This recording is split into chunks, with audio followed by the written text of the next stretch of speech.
તો ગુજરાત રાજનેતાઓ પણ પતંગના રંગમાં રંગાયા છે। વડોદરા સાંસદ હેમાંગ જોશીએ પણ ઉત્તરાયણ મનાવી છે।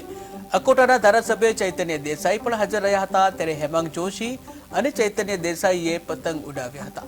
ત્યારે પીએમ નરેન્દ્ર મોદીના ફોટાવાળી પતંગ ઉડાવી હતી, જ્યાં પત્નીએ પતંગ ઉડાડી અને ધારાસભ્યએ ફિરકી પકડી હતી। આજે મકર સંક્રાંતિનો આપણે પર્વ ઉજવી રહ્યા છે, ત્યારે સ્પષ્ટ રીતે મકર એટલે સૂર્ય એ ઉતરી રહ્યો છે બીજી રાશિમાં, એટલે એનું જે બદલાવ છે યુઝ્યુઅલી મકર સંક્રાંતિના દિવસે થતો હોય છે। આપણે જ્યારે નોર્મલ જે આપણા વર્ષ હોય છે એમાં 14મીએ આપણે મકર સંક્રાંતિ મનાવીએ છીએ। લીપ યર્સ હોય છે ત્યારે જાન્યુઆરીની 15 તારીખે મકર સંક્રાંતિનો પર્વ ઉજવવામાં આવે છે। આમાં આ દિવસનો બે ચાર મહત્વ છે કે આજના દિવસથી તમારો શિયાળુ એટલે એ શિયાળુ પૂર્ણ થઈને હવે ઉનાળા તરફ આપણે વધી રહ્યા છે એ દર્શાવાય છે।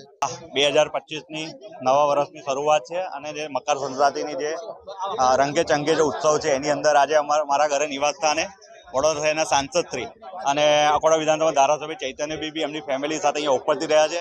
એટલે હું મારી ફેમિલી છે, હું પાર્ટી માટે જે સમય આપું છું, આજે એમને મારી ઘરે મારા માટે બી સમય આપીને આજે અહીંયા નિવાસ સ્થાને આવ્યા છે, બરોબર। એ લોકોનો ખૂબ ખૂબ આભાર વ્યક્ત કરું છું। હું માનું છું કે આપના માધ્યમથી સર્વે નગરજનોને આ ઉત્તરાયણના પર્વની, મકર સંક્રાંતિની હાર્દિક શુભેચ્છાઓ પાઠવું છું।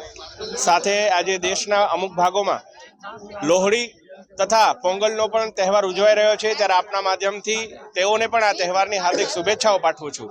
ભારતીય જનતા પાર્ટી એક વિશ્વની સૌથી મોટી પાર્ટી છે। આ પાર્ટી એક પરિવાર છે અને પરિવાર સૌ સાથે મળીને જ્યારે તમામ તહેવારો ઉજવતા હોય ત્યારે અકોટા વિધાનસભાના વોર્ડ નંબર 13ના અમારા પૂર્વ પ્રમુખ આદરણીય નલિનભાઈના નિવાસ સ્થાને અકોટા વિસ્તારના આપણા ધારાસભ્ય ચૈતન્યભાઈ અને અમે સૌ સાથે મળી અને આજે ઉત્તરાયણનો પર્વ ઉજવવાના છીએ। આજે મકર સંક્રાંતિ